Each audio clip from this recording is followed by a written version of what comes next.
All right, let's put some cams in our test box here.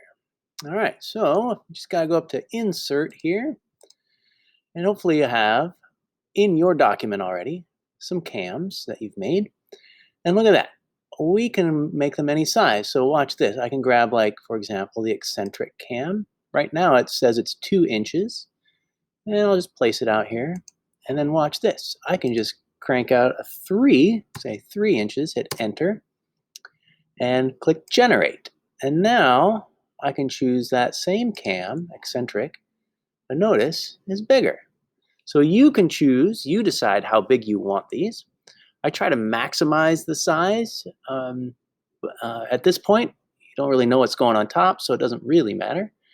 Let me grab a heart cam and a hex cam. These are all 3 inches. Maybe you want like a smaller pair cam, like 2.5 or something.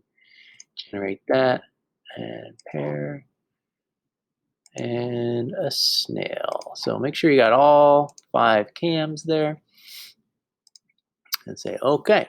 Now let's start with this eccentric cam, and let me get this big boy here, and I'm going to do a fasten mate.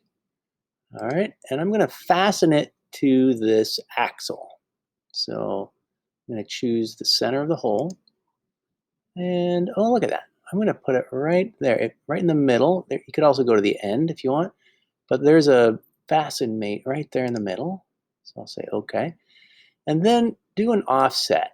And who knows what that is, but maybe I'll try, um,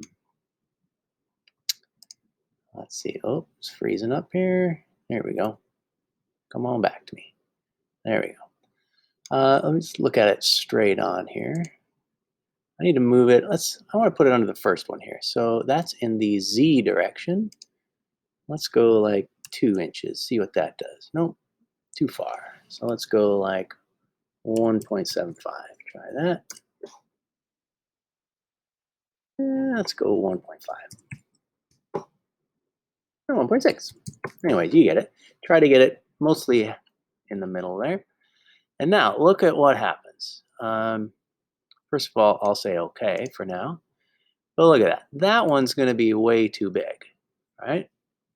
So I can't really use it. It's pushing up into there. And so, nope, not going to use that. So I'm going to go over here and right click on that fasten mate and delete that fasten mate so that I can just pull that guy out of there. This one will fit though. So let's do the same thing. And I'll click on this guy and just hit delete. Let's put this guy in there. So a fasten mate of the center. There's a good spot. And let's offset it. I think it was negative 1.6. Oh, it was positive 1.6. There you go.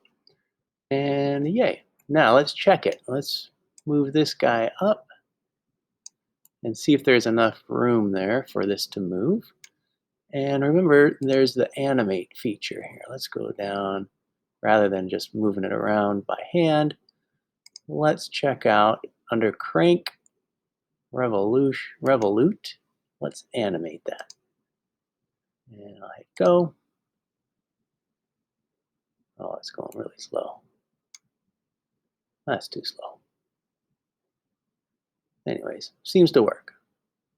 Let me stop that. You can let's try 100 steps, see what that does. That's faster.